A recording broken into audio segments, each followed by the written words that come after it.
Palingenetic ultranationalism is a theory concerning generic fascism formulated by British political theorist Roger Griffin. The key elements of that fascism can be defined by its core myth, namely that of national rebirth, palingenesis. Griffin argues that the unique synthesis of palingenesis and ultranationalism differentiates fascism from para-fascism and other authoritarian, nationalist ideologies.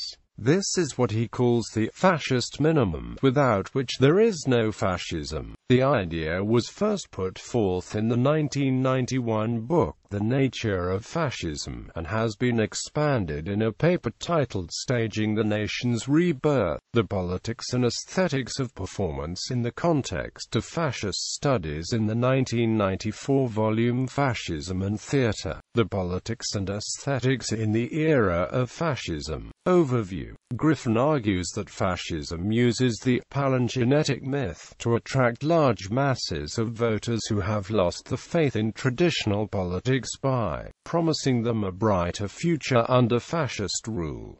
Fascists do not exclusively make this promise. Other political ideologies also incorporate some palingenetic aspects in the party programs. Since politicians almost always promise to improve the situation, more radical movements often want to overthrow the old order, which has become decadent and alien to the common man. This powerful and energetic demolition of the old ways may require some form of revolution or battle, but this is represented as glorious and necessary. Such movements thus compare the past with the future, which is presented as a rebirth of society after a period of decay and misery. The palingenetic myth can also possibly stand for a return to a golden age in the country's history, so that the past can be a guidebook to a better tomorrow.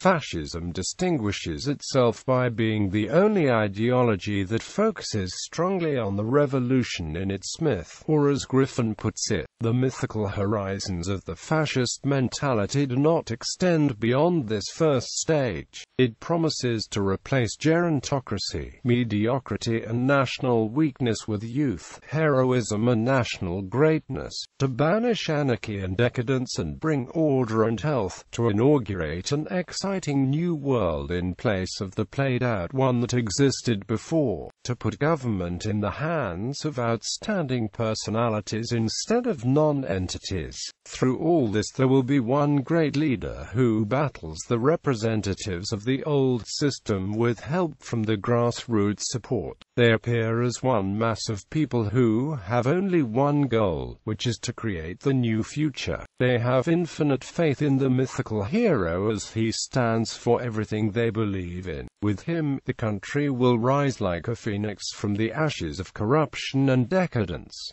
Contemporary examples. National anarchism has been argued to be a syncretic political ideology that was developed in the 1990s by former third-positionists to promote a stateless palingenetic ultranationalism. Some political analysts have described the Tea Party movement as fascist, particularly with respect to Griffin's emphasis on palingenesis.